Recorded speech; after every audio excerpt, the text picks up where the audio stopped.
Надтай одоо ингээд нэг хүн утсаар ярьлаа. Бид тэр хүний сэтгэл ханамжийг яаж утсаар бүртгэж авах вэ? Тэрний шийдэл нь яг одоо юу байт юм бол? Байгууллагууд бол яг ийм санал гомдыг бүртгэдэг өөрийн дотоод одоо ERP ч юм уу, CRM, ticketing систем гэдэг ийм системүүдтэй байдаг. Бидний үед бол гэх юм бол яг нэг харилцааныхын чаналуудыг нь холбож өгч байгаа. Тэгээд тухайн байгууллагын ийм дотоод системүүдтэй уяатан тий яг ийм шаардлагатай интеграцуудыг нь хийгээд ярьсан ярианых нь бичлэгийг нь шууд одоо тухайн үндсэн систем рүү бичлэгтэй нь тексттэй нь хамт шийдэх гэдэг ч юм уу тий хизээ хинтээ ярьсан бэ гэдэг одоо лог мэдээлэлтэй нь хамт яг одоо тухайн байгууллагынхаа одоо ERP CRM систем ингээд хийгээд өчтдөг. Ингээд нөгөө систем хоорондоо ингээд нөгөө мэдээлэл дамжуулаад ирэхээр тухайн ажилтны механик үйлдэлүүд нь багасаад тий нэг энэ дээр утсаар ярьснаа нөгөө талдаа гараараа бичиж тахгүй тий тэр чинь шууд ингээд лог болоод ороод ирчихэж байгаа тэрийг хизээл бол хизээ ингээд чек хийж болно тий эргээд нэг харж болох тэр бүх боломжууд нь байгаа болохоор ер нь бол ийм системийн уяатан ажиллагаа айгүйх хэрэгтэй байдаг байгууллагуудад.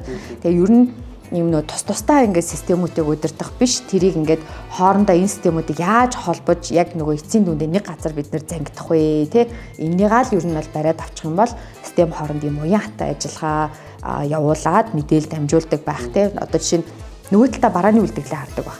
Хүн уцаар яриад ороод ирлээ. Ярианы түүх үндсэн систем рүү орж ирлээ. Тэгвэл барааны үйлдвэрлэл шалгаад энэ бараа байна байхгүй гэдгээ бас ингэх. Хүн нэг дэлгэцэн дээр ингээл те хэд хэдэн систем гаргаж ирээл тэгээд одоо хаанаас явах уу гэл ингээл яваад байвал тэр бол амар их цаг зарцуулж байгаа шүү дээ те. Тэгэхээр энэ л нөгөө систем хооронд яг зөв өгөгдлөө хооронд нь дамжуулаад уяатаа ажилдаг байх нь ер нь бол айгүй хэрэгтэй гэсэн. Төрийн албар залгахлаар манайч ямар хүүлээ те. Хин ч хариуцлагыг хүлээж авахыг хүсдэггүй шийддэг шүү дээ те. Та наадах ч манайх биш ээ одоо гэл. Одоо нэг юмтай хийхийн тулд би одоо 12 11 гэдрийг залгаж байгаа хөөх те. Одоо нэг л юм олж мэдхийн тулд яг компанитай ярихын хувьд бол ерөөсөө нэг хүнтэй яриад бүх юмаа шийдэх гэдэг байхгүй. Тэр яг үний яг худалдаа авахч хувьд бол үнэхээр зөв баг. Бидний зүгээс бол тэрийг шууд л шийдэж өгөх хэрэгтэй.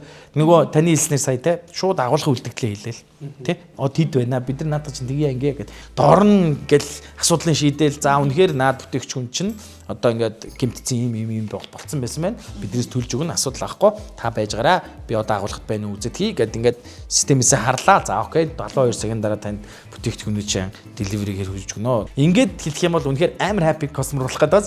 Тэгээ энэ дээр бас нэг гоё статистик хэлэхэд бас л юм салбар болгоноор их өөрөөр яригддаг. Одоо яг хэрэгтэй салбар дээр гэдэг юм бол за одоо ер нь бас манай Монгол байгууллагууд айгүй хэмждэг болсон. FCR гэж үзүүлэлттэй байхгүй First Call Resolution. Эхний дуудлагаар би хэрэглэгчийн асуудлыг шийдэж чадж гинэ үгүй юу гэдгийг ер нь л хэмждэг. Тэгээ байгууллагууд ер нь эхний нэг дуудлагаар л бид нар хэрэглэгчийн асуудлыг шийдмээр байна гэдэг дээр айгүй их зорилт тавьж ажилладаг.